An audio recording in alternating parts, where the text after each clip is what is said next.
Hello everyone, it's me, Aaron, Professor Thorgy, your guide to all things geeky, and welcome to a comic class minisode. That's right, it's the show on this channel where we just spotlight one comic that you can find in your local comic book store right now, and ever since it was announced, I have had people asking me in massive numbers to come on here and talk about Justice League of America. Or I've just had one person and they keep sending me messages over and over again on Anonymous on Tumblr. But if that is the case, I'm kind of impressed by your dedication, so congrats, that's what we're doing today. Now, for anybody who doesn't know what the deal is with this current Justice League of America series, it spins out of the Justice League vs. Suicide Squad miniseries.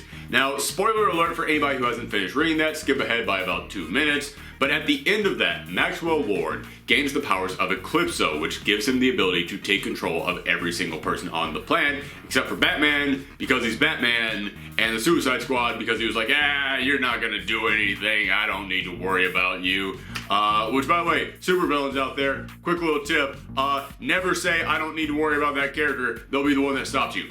So, anyway, Batman gets the Suicide Squad together, he leads them to stop Maxwell Lord, and on the Suicide Squad there was this member, Killer Frost. And Killer Frost was someone who was a villain because her powers forced her to be. They basically turned her into a life force vampire. She had to absorb heat off of living people in order to survive, meaning she basically killed them. But at the end of this big event, Killer Frost was the one who stepped up and went, I don't want to be a villain. I get to choose who I want to be. If I'm going to die, I'm going to die a hero. So she was willing to sacrifice herself to take down Maxwell Lord. And Batman was so impressed by this, he said, you know what? There is a chance for redemption with these people, but not on the Suicide Squad. Killer Frost, you're coming with me. So he takes Killer Frost, and also during this event, he ended up saving Lobo's life, and Lobo said, hey, listen, Bats, thanks for the save, I owe you one, and I'm the main man. The main man is good on his word. His word is his bond. So Batman goes, alright, that's cool, you owe me one? Cool, I'm gonna cash in now. You need to work for me forever on my Justice League team. I feel like Batman's taking advantage of his generous offer here. That doesn't feel like one. That feels like many that you're just putting under one big generic favor title. Anyway, moving aside from that. But Batman takes these two and he decides he's going to form his own Justice League. He's going to form a Justice League separate from the main league. He says the main league, they're the big heroes up there in the sky, but the people of Earth need to know human beings aren't protecting them too. Not space gods, not people with giant magical weapons from space, not gods. No, you need to see human beings, just like you and me, are the ones coming in here and protecting you, and that will help inspire people to do better. It will help people realize we can protect ourselves, we can rise up, we can be better, which I think is a great idea for this team. So he gathers a bunch of people on the team who he feels fit that description. He gets people like Ryan Choi, who is the new Atom, who, just a regular person who has built his own super suit. Or people like Vixen, who, again, regular person, has a magical amulet that gives her powers. I think it's honestly a great idea to have a Justice League team that is defined by we're all humans.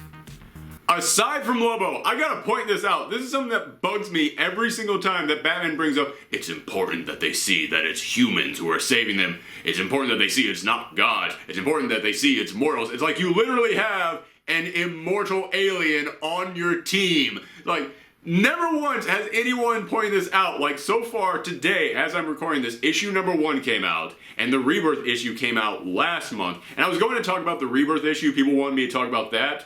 But honestly, the whole point of these Rebirth issues is to fill people in on these characters. It's basically to give people an introduction to these characters. And the Rebirth issue did indeed do that, but it didn't have really any story to it. The Rebirth issue was basically Batman forming the team, so he just goes from one character to the next, and that character basically goes, hi, I'm this guy.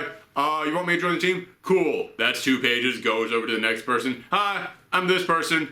This is what I do. You want me to join the team? Cool. And then it goes over to the next person. So there wasn't really a lot to talk about, but at the same time, I understand. You had to get all those people who didn't know these characters to be introduced to these characters. I understand that.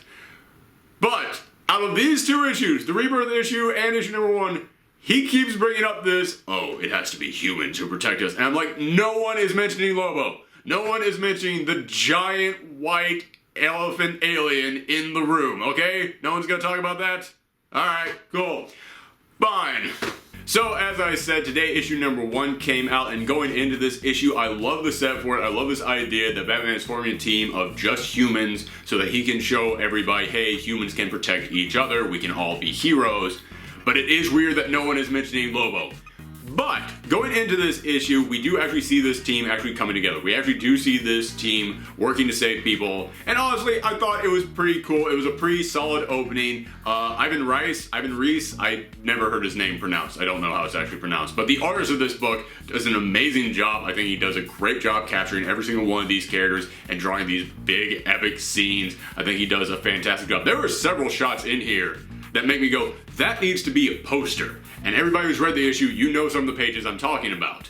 But in this issue, we are introduced to Lord Havoc and the Extremists. Now, for anybody who doesn't know who Lord Havoc and the Extremists are, little history lesson on them. For decades, Marvel Comics has had a team called the Squadron Supreme, and the Squadron Supreme was meant to be Marvel's version of the Justice League, and it was meant to be a way for Marvel to kind of make commentary about the stuff going on over at DC Comics. So a few decades ago, DC looked at that and decided, you know what, two can play this game. So they created Lord Havoc and the Extremists. However, they weren't based on heroes at Marvel Comics. They were based on villains. Lord Havoc himself is supposed to be Dr. Doom, and then there's also a Magneto ripoff, a Dr. Octopus ripoff, a Sabretooth ripoff. There's several characters in there you can draw a direct correlation between them and Marvel Comics characters. I always thought that was a cool idea, and they never really did a lot with them. In fact, the last time that we saw them, it was in the Multiversity comic, and it was kind of implied that we weren't going to see a lot more of them after that. So it's cool to see them popping up in this book.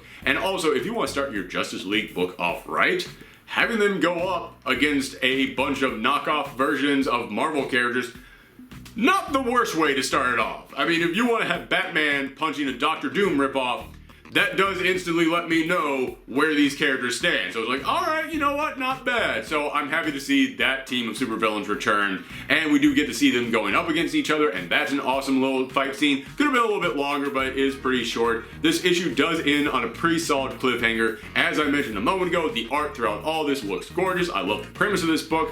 However, I do have one other problem with this. I really like this, but I can't get up to love on this first issue.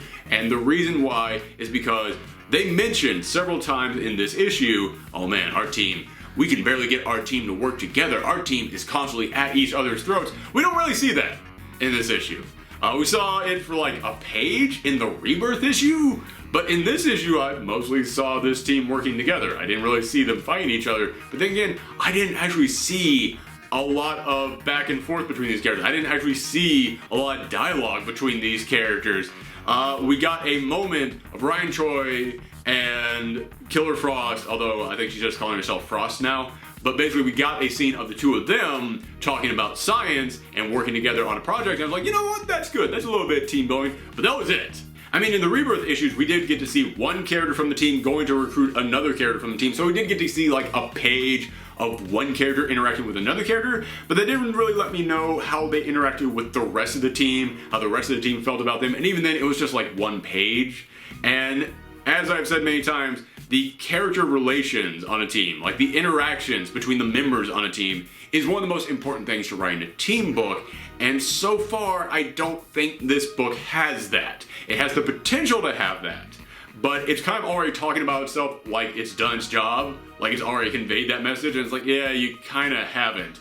And my fear is that in about 3-4 issues, there's going to be that moment in which Batman tells the whole team, we have to stop fighting, we have to come together, we have to go and save the day and be the Justice League. And they're going to go, you know what, you're right, it is time we work together. And it's like, I haven't really gotten the tension on this team yet to make this as memorable of a moment as it should be. That's my fear moving forward. However, as I said, this book still has a lot of positives for it, and for $2.99, this is still definitely worth checking out. That's the thing that's stunning me. We all know that DC is going to raise the price on some of their books up to $3.99. I understand that. We all knew it was going to happen eventually, but still, at the moment, $2.99 for a damn good looking book with a very interesting premise with a pretty solid cast, that's still a bargain to me. I mean, even though I do have some problems with the issue, $2.99 is not bad for this issue. So yeah, if you are at all interested in this book, I would still say check it out. But that's it for me. Let me know in the comments down below what you thought of this Justice League issue, and if you want to see more comic book videos, we do them every single week on this channel, and then we do fun other geeky stuff on the weekends like movie reviews and video game discussions.